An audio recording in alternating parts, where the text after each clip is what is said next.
കൃഷ്ണായ വാസുദേവായ ഹരയേ പരമാത്മനേ പ്രണതക്ലേശനാശായ ഗോവിന്ദായ നമോ നമഃ.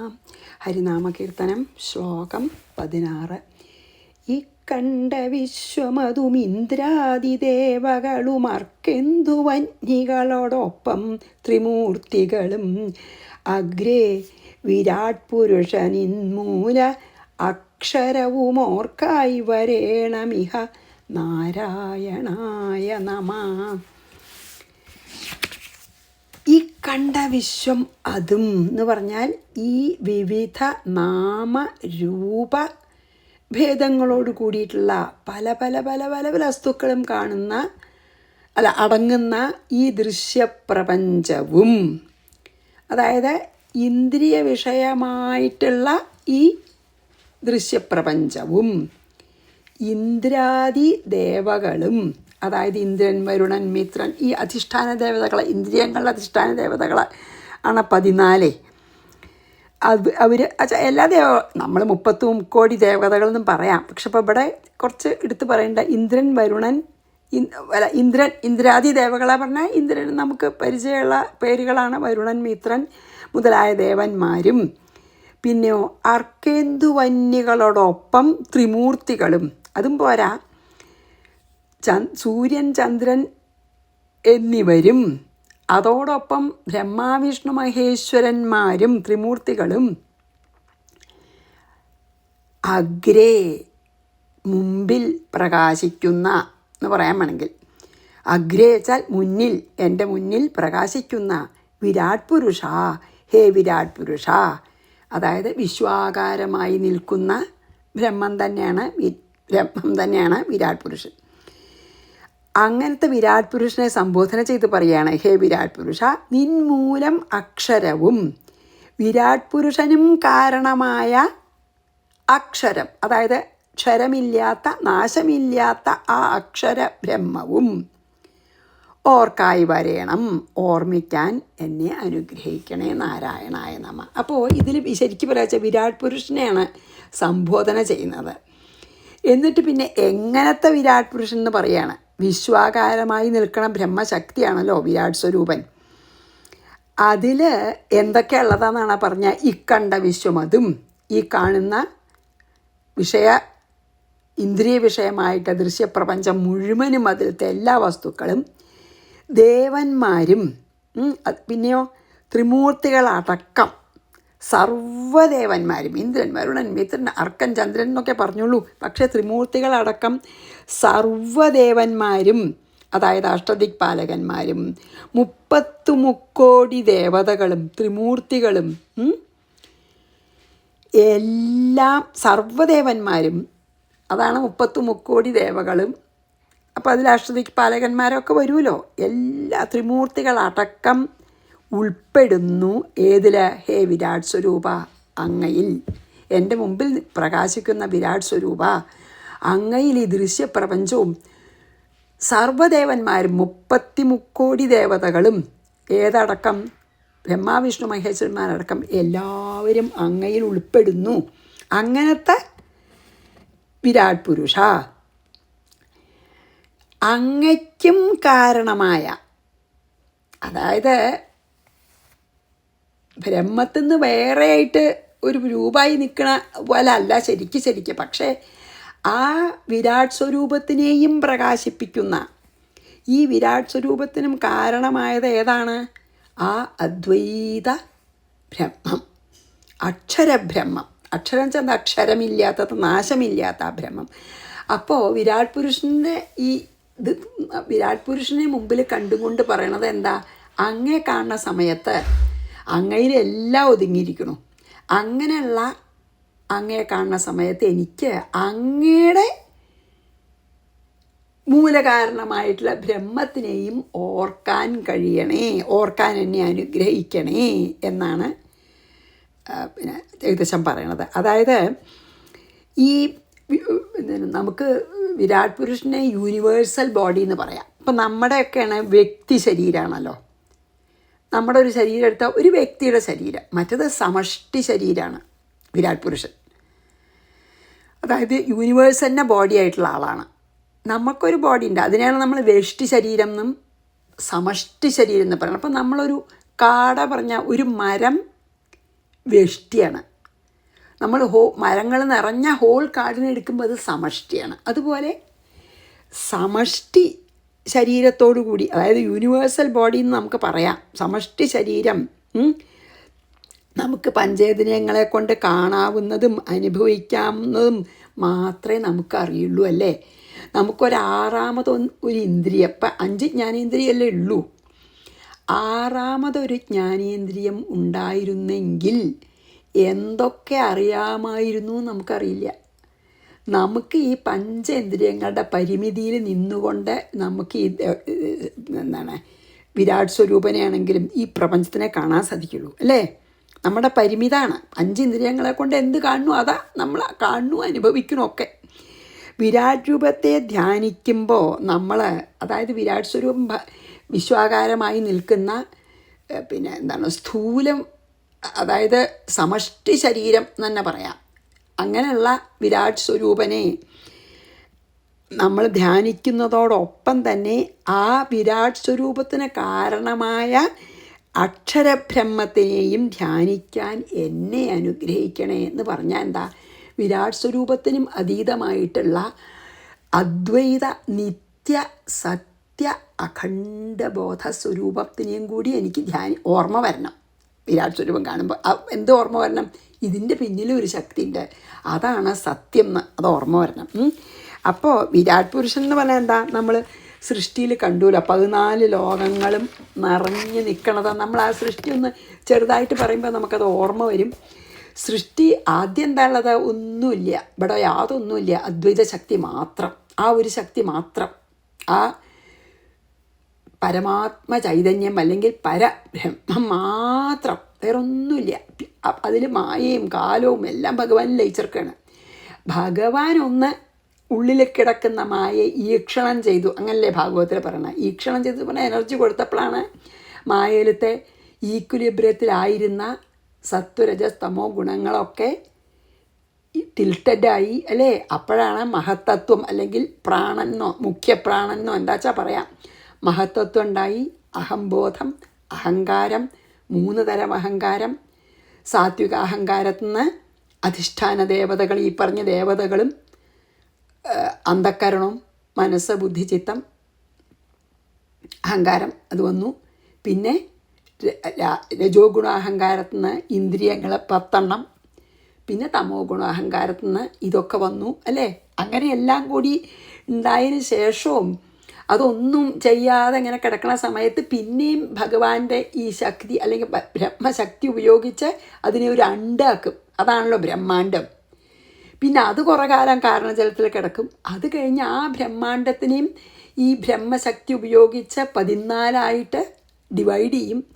എന്നിട്ട് ആ 14 രൂപത്തിലും നിറഞ്ഞു നിൽക്കുന്ന, ആ 14 ലോകത്തിലും നിറഞ്ഞു നിൽക്കുന്ന ബ്രഹ്മശക്തിയാണ് നമ്മൾ വിരാട് പുരുഷൻ എന്ന് പറയണത്. അപ്പം നമ്മൾ പറയൂലോ അതിൽ പാതാളം ഭഗവാന്റെ കാലടിയാണ്, അല്ലെങ്കിൽ വിരാട് പുരുഷൻ്റെ കാലടിയാണ്, അതായത് യൂണിവേഴ്സൽ ബോഡിയുടെ കാലടിയാണ്. പിന്നെ അതെ രസാതലം എന്ന് പറയുന്നത്, അതായത് ആ 14 ലോകങ്ങളെ പറയാച്ച ഏറ്റവും അടിയിൽ പാതാളമാണ്. പാതാളം കാലിൻ്റെ അടി.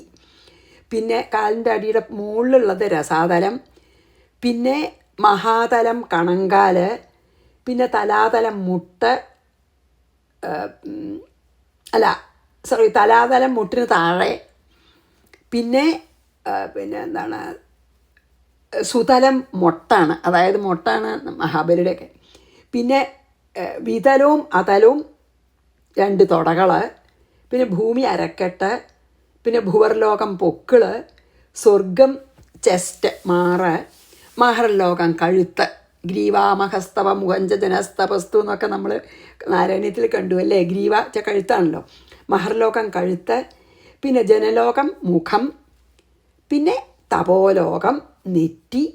അവസാനത്തെ ബ്രഹ്മലോകം അല്ലെങ്കിൽ സത്യലോകം തല. അപ്പോൾ ഈ 14 ലോകങ്ങളെ ഭഗവാന്റെ ഓരോ അവയവങ്ങളായിട്ട് സങ്കല്പിച്ചു. പിന്നെ അതിലത്തെയാണ് തലമുടി മേഘാണ്. ചിലത് ഞാൻ പറയാം, എല്ലാം പറയാം.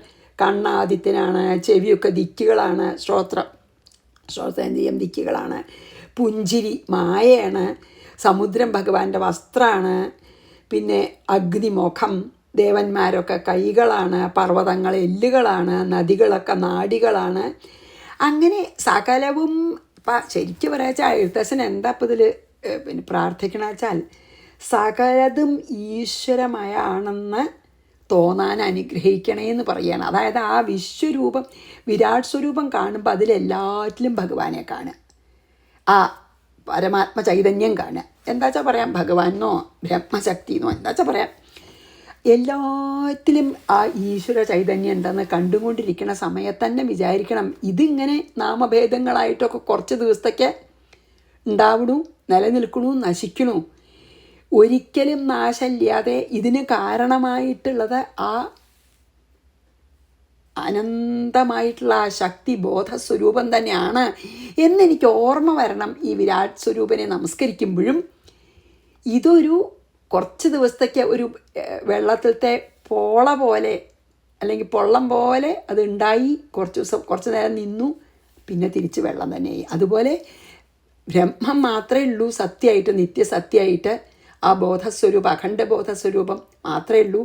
അതിൽ നിന്ന് കുറച്ച് ദിവസത്തേക്ക് ഈ ലോകം ഉണ്ടാവണു, സ്ഥിതി ചെയ്യണു, പിന്നെയും നശിക്കണു എന്നുള്ളത് ആ ഒരു ജ്ഞാനം എനിക്ക് ഓർമ്മ വരണേന്ന് കൂടി ഇതിൽ അർത്ഥമുണ്ട്. അങ്ങനെ തോന്നാൻ സകലവും ഈശ്വരമയാണ്. അല്ലാതെ അതായത് ഇവിടെ ബ്രഹ്മശക്തി അല്ലാതെ ഇവിടെ യാതൊന്നുമില്ല, രണ്ടാമതൊന്നുമില്ല എന്ന് എനിക്ക് ബോധ്യമാവാൻ എന്നെ അനുഗ്രഹിക്കണേ എന്ന് വിരാട് പുരുഷനോടും കൂടി പറയണം. അങ്ങേ കാണുമ്പോൾ അങ്ങയുടെ മൂലകാരണം കൂടി എനിക്ക് ഓർമ്മ വരണേ, അതെനിക്ക് മനസ്സിലാവണേ, അങ്ങനെ തോന്നാൻ അനുഗ്രഹിക്കണേ എന്നാണ്. പിന്നെ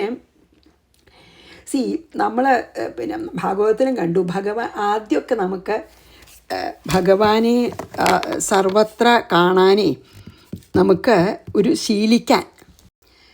അപ്പോൾ ഭഗവാനെ ഇപ്പോൾ ഭാഗവതത്തിൽ പറയുന്നുണ്ട്, നാരായണീയത്തിലൊക്കെ ഭഗവാനെ നമുക്ക് എല്ലാറ്റിലും കാണാനും അങ്ങനെ ആ ഭഗവത് സ്വരൂപത്തിനെ എപ്പോഴും നമുക്ക് ആ നിരന്തര ഭഗവത് സ്മരണം ഉണ്ടാവാനായിട്ട് വിരാട് സ്വരൂപ ഉപാസന വളരെ സഹായിക്കുന്ന ഭാഗവതത്തിൽ പറയുന്നുണ്ട്. എല്ലാം വിരാട് പുരുഷൻ്റെ അവയവങ്ങളാണ്.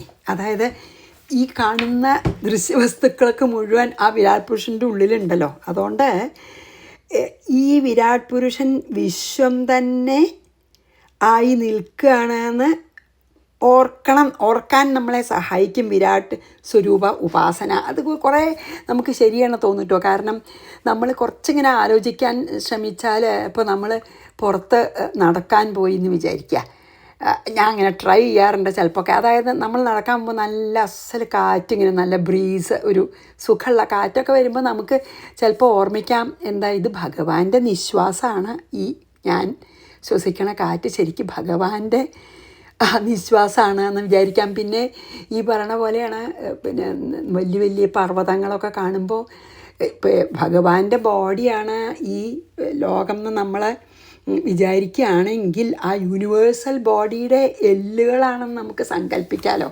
അപ്പോൾ എല്ലാറ്റിലും ആ ഭഗവത് ചൈതന്യം നമുക്ക് കാണാൻ ശ്രമിക്കാൻ വിരാട് സ്വരൂപ ഉപാസന. അതുകൊണ്ടാണ് എല്ലാറ്റിലും ചൈതന്യം ഉണ്ടെന്ന് പറയണത്. ഇപ്പോൾ പിന്നെ ശ്രീകൃഷ്ണൻ നമ്മൾ പൂർണ്ണാവതാരമാണ്, 16 കല എന്ന് പറയുമല്ലോ. ആ divinity, on the scale of divinity 16 maximum എന്ന് വിചാരിച്ചോളൂ. അത് പൂർണ്ണമാണ് ശ്രീകൃഷ്ണ അവതാരത്തിൽ നിന്നൊക്കെ പറയൂല. അപ്പം ശ്രീരാമനും ചിലർ പറയും, എന്തായാലും അത് പോട്ടെ. അപ്പോൾ ഒരു കല ഉള്ളതാണത്രേ ഈ ഇളകാത്ത പിന്നെ പർവ്വതം, അങ്ങനെ ഉണ്ടല്ലോ ഇളകാത്ത സാധനങ്ങൾ, കല്ലുകൾ, അതൊക്കെ അതിലും ചൈതന്യമുണ്ട്. ഒരു കല ഉണ്ടെന്ന് പറയും. ഡിവിനിറ്റി ഒന്നാണ്. പിന്നെ വൃക്ഷങ്ങൾ ഇങ്ങനെ വളരും പക്ഷെ മൂവിയില്ല, അങ്ങനെ ഉണ്ടല്ലോ, അതിൽ 2 കലയാണ്. പിന്നെ ഞാൻ വായിച്ചിട്ടുണ്ടത് സിദ്ധിനാഥാനന്ദ സ്വാമിയുടെ ഒരു ഇതിലാണ്, അതുകൊണ്ട് എങ്ങനെയാണ് ഏകദേശം പറയുക, അതിപ്പോൾ കൃത്യമല്ല. On a scale of 1 to 16 ആ ഡിവിനിറ്റി, അതിനെയാണ് കല എന്ന് പറയണത്. അപ്പോൾ അത് 2 ആണെങ്കിൽ വളരും പക്ഷേ മൂവ്മെൻ്റ് ഇല്ലാതെ, അതായത് സ്ഥാവരം തന്നെയാണല്ലോ, നീങ്ങില്ലല്ലോ. പിന്നെ ചെറിയ ചെറിയ ജന്തുക്കൾ അല്ലെങ്കിൽ അങ്ങനത്തെ ഒക്കെ ആണെങ്കിൽ 3. പിന്നെ 4 കാലുമ്പിലുള്ളതൊക്കെ പിന്നെ 4 ഡിവിനിറ്റി എന്ന് പറയാം. പിന്നെ ഇപ്പോൾ 2 കാലുമ്പിൽ നമ്മളെപ്പോലെ മനുഷ്യന്മാർക്കൊക്കെ 5 പറയാം. മനുഷ്യരിൽ തന്നെ വളരെ സാത്വികരായിട്ടുള്ളവർക്ക് 6 വലിയ മഹർഷിമാർക്കോ അതൊക്കെ, പിന്നെ നാരദനെ പോലെയൊക്കെ അത്രയും ഡിവിനിറ്റി ഉള്ളവരാണെങ്കിൽ 7, 8 അങ്ങനെ. പിന്നെ അംശാവതാരങ്ങൾ പോലും 9, 10 ഒക്കെ ഉള്ളൂ. ഞാൻ അതിൽ വായിച്ചത് നരസിംഹത്തിന് 12 ഉണ്ടെന്നാണ്. ബാക്കിയൊക്കെ ഇപ്പോൾ മത്സ്യം, കൂർമ്മം, വരാഹം അതൊക്കെ 9, 10 അങ്ങനെയൊക്കെയാണ് ഇവർ അങ്ങനെ പറയുന്നുണ്ട്. അതിൻ്റെ അർത്ഥം ഞാൻ അപ്പോൾ അത് പറയാൻ കാരണം എന്താ വെച്ചാൽ, നമ്മളിപ്പോൾ ഇളകാത്തൊരു സാധനം കണ്ടാലും അതിലും ഭഗവത് അംശം ഉണ്ടെന്ന് നമുക്ക് വിചാരിക്കാമെന്ന്. അതാണ് വിരാട് സ്വരൂപ ഉപാസന. എല്ലാറ്റിലും ഈശ്വര സാന്നിധ്യം കാണുക. അങ്ങനെ എല്ലാറ്റിലും ഈശ്വര സാന്നിധ്യം കണ്ട് അത് നമ്മൾ ഹിന്ദുയിസത്തിൽ അത് ഉണ്ടല്ലോ. അപ്പോൾ ഒരു വെറുതെ ആണെങ്കിൽ ഒരു മരം വെട്ടരുത് പറയില്ലേ. ഇപ്പോൾ എന്താണ്, ഒരു പിന്നെ അമ്പലത്തിലൊരു ഗോപുരമല്ല, ഒരു എന്താ പറയുക, എന്താണ് ഈ കൊടി ഉയർത്തണതേ, അതിന് ഒരു മരം മുറിച്ചിട്ട് പിന്നെ അതിനെയാണല്ലോ നമ്മൾ ഇതിലൊക്കെ സ്വർണ്ണത്തിലൊക്കെ കയറണം കൊടിമരം. ആ ഒരു കൊടിമരത്തിന് വേണമെങ്കിൽ ഒരു മരം മുറിക്കണമെങ്കിൽ ആദ്യം ആ മരത്തിനെ പൂജിച്ച് മരത്തിൻ്റെ ദേവതകളുടെ സമ്മതം വാങ്ങി, പിന്നെയോ ആ മരത്തിൻ്റെ സമ്മതം വാങ്ങി നമ്മൾ അങ്ങനെയാണ് മുറിക്കുക ചെയ്യുക. അപ്പം അത്ര എല്ലാറ്റിലും ശരിക്കും അങ്ങനെയാണ് എല്ലാറ്റിലും ഈശ്വര ചൈതന്യം കാണുന്നുണ്ടേ. പലപ്പോഴും നമ്മളത് കോൺഷ്യസ് അല്ല. അപ്പം അങ്ങനെ നമ്മൾ കോൺഷ്യസ് ആയിട്ട് എല്ലാറ്റിലും ഈശ്വര ചൈതന്യം കണ്ട് എല്ലാറ്റിനെയും മനസ്സുകൊണ്ട് വന്ദിക്കുന്നത് തന്നെയാണ് വിരാട് സ്വരൂപ ഉപാസന. പക്ഷേ ആ വിരാട് പുരുഷനെയും നമുക്ക് മുമ്പിൽ പ്രത്യക്ഷമാക്കി തന്ന അതിൻ്റെ പിന്നിലത്തെ ശക്തിയാണ് ഏത്? പരബ്രഹ്മം, അല്ലെങ്കിൽ ആ പരമാത്മ ചൈതന്യം, അല്ലെങ്കിൽ അഖണ്ഡബോധം. ആ ബോധം അല്ലെങ്കിൽ ഇതൊന്നുമില്ലല്ലോ, ആ അഖണ്ഡ ശുദ്ധബോധം എന്ന് എനിക്ക് ഈ വിരാട് പുരുഷനെ പ്രാർത്ഥിക്കുമ്പോൾ എനിക്കത് തോന്നാനുള്ള ഭാഗ്യം അനുഗ്രഹിക്കണേ എന്നാണ് ഈ എഴുത്തച്ഛൻ പറയണതേ. അത് പുരുഷ സൂക്തത്തിലൊക്കെ ഈ അക്ഷരബ്രഹ്മത്തിൽ നിന്നാണ് വിരാട് പുരുഷൻ ഉണ്ടായതെന്ന് വ്യക്തമായി പറയുന്നുണ്ടല്ലോ. ഭാഗവതം അത് വളരെ വ്യക്തമായിട്ട് പറയുന്നുണ്ട്. ഒന്നും ഉണ്ടായിരുന്നില്ല ആദിയിൽ, അല്ലേ? ചതുശ്ലോകി ഭാഗവതത്തിലൊക്കെ പറയുന്നുണ്ട് ഒന്നും ഉണ്ടായിരുന്നില്ല ആദ്യം. വെറും ആ അദ്വൈത ശക്തി മാത്രം, സ്വയം പ്രകാശ സ്വരൂപിയായിട്ടില്ല, ആ അഖണ്ഡ ബോധസ്വരൂപം മാത്രമേ സത്യമായിട്ടുള്ളൂ. പിന്നെ മായയ്ക്ക് പ്രചോദനം കൊടുത്ത് മായ ഒരു മറയുണ്ടാക്കി ആ മായയിൽ പ്രതിബിംബങ്ങളാണ് ഈശ്വരനും നമ്മളും ഒക്കെ. ഒരു വ്യത്യാസമേ ഉള്ളൂ, ഈശ്വരൻ വിദ്യാസ്വരൂപിണിയായിട്ടുള്ള മായയിലാണ്. കാരണം ഈശ്വരനെ അറിയാം ഞാൻ ബ്രഹ്മം തന്നെയാണെന്ന്. പക്ഷെ നമുക്ക് അജ്ഞാനം ഉണ്ടാവുകൊണ്ട് നമ്മൾ ദേഹമാണെന്ന് വിചാരിക്കുകയാണ്. അപ്പോൾ എല്ലാം അതിൽ നിന്നാണ് വന്നതെന്ന് പുരുഷ സൂക്തത്തിലും വൃത്തിയായിട്ട് പറഞ്ഞിട്ടുണ്ട്. അത് പിന്നെയോ എല്ലാ നമ്മുടെ ഇങ്ങനെ സൃഷ്ടിയെപ്പറ്റി ഏതൊക്കെ പുരാണങ്ങളിൽ മെൻഷൻ ചെയ്യുന്നുണ്ടോ അവിടെയൊക്കെ പറഞ്ഞത് ഇത് കുറച്ച് ദിവസത്തേക്ക് ഉണ്ടാവുക, ജഡാണ്, കുറച്ച് ദിവസത്തേക്ക് ഉണ്ടാവുക, നിൽക്കുക, നശിക്കുക. ശാശ്വതമായിട്ടുള്ളത് ആ അക്ഷര ബ്രഹ്മം എന്ന് പറയണം. അതന്നെ ഉള്ളൂ, അതാണ് എല്ലാറ്റിൻ്റെ പിന്നിലെന്ന്. അപ്പോൾ ഇതിപ്പോൾ ശരിക്കും പറയുക ഈ പ്രാർത്ഥന കൊണ്ട് എന്താ പിന്നെ എഴുത്തച്ഛൻ പറയണ വെച്ചാൽ, എനിക്ക് ആ ജ്ഞാനം തന്നെ ഈ വിരാട് സ്വരൂപത്തിനെ ഉപാസിച്ച് എനിക്ക് എല്ലാറ്റിലും എല്ലാം ഈശ്വരമയാണെന്ന് കണ്ട് എനിക്കിവിടെ ഈശ്വരനല്ലാണ്ട് രണ്ടാമതൊന്നും ഇല്ല എന്നുള്ള ആ ആത്യന്തിക ജ്ഞാനം എന്നിൽ ഉദിക്കണേ, അത് ഉദിക്കാൻ എന്നെ അനുഗ്രഹിക്കണേ നാരായണായ നമഃ തന്നെയാണ് ശരിക്കും അർത്ഥം. അപ്പോൾ ഇത് വളരെ ബ്യൂട്ടിഫുൾ ആയിട്ടുള്ള ഒരു പ്രാർത്ഥനയാണ്. നമുക്കും ഈശ്വര ഈ വിശ്വാകാരമായിട്ടുള്ള ഈ ജഗത്തിലെ എല്ലാത്തിലും ഈശ്വര ചൈതന്യം കണ്ട് ഞങ്ങൾക്കും ഭഗവാനല്ലാണ്ട് ഇവിടെ ആരുമില്ല എന്നുള്ള ബോധം ഉണ്ടാക്കി തരണേന്ന് നമുക്കും എഴുത്തച്ഛൻ്റെ കൂടെ പ്രാർത്ഥിക്കാം. എത്ര വളരെ വിശേഷമാണ് അല്ലേ? അപ്പം 16 വായിച്ച് ഈ സെഷൻ നിർത്താം. ഇക്കണ്ട വിശ്വമതും ഇന്ദ്രാദിദേവകളുമർക്കെന്തു വന്യകളോടൊപ്പം ത്രിമൂർത്തികളും അഗ്രേ വിരാട് പുരുഷൻ അഗ്രേ വിരാട് പുരുഷ എന്ന് വിളിക്കുന്നതാണ്. നിന്മൂലമക്ഷരവുമോർക്കായി വരേണമിഹ നാരായണായ നമഃ. ശ്രീകൃഷ്ണാർപ്പണമസ്തു. സർവത്ര ഗോവിന്ദനാമ സങ്കീർത്തനം. ഗോവിന്ദ ഗോവിന്ദ. ഗുരുവായൂരപ്പ ശരണം.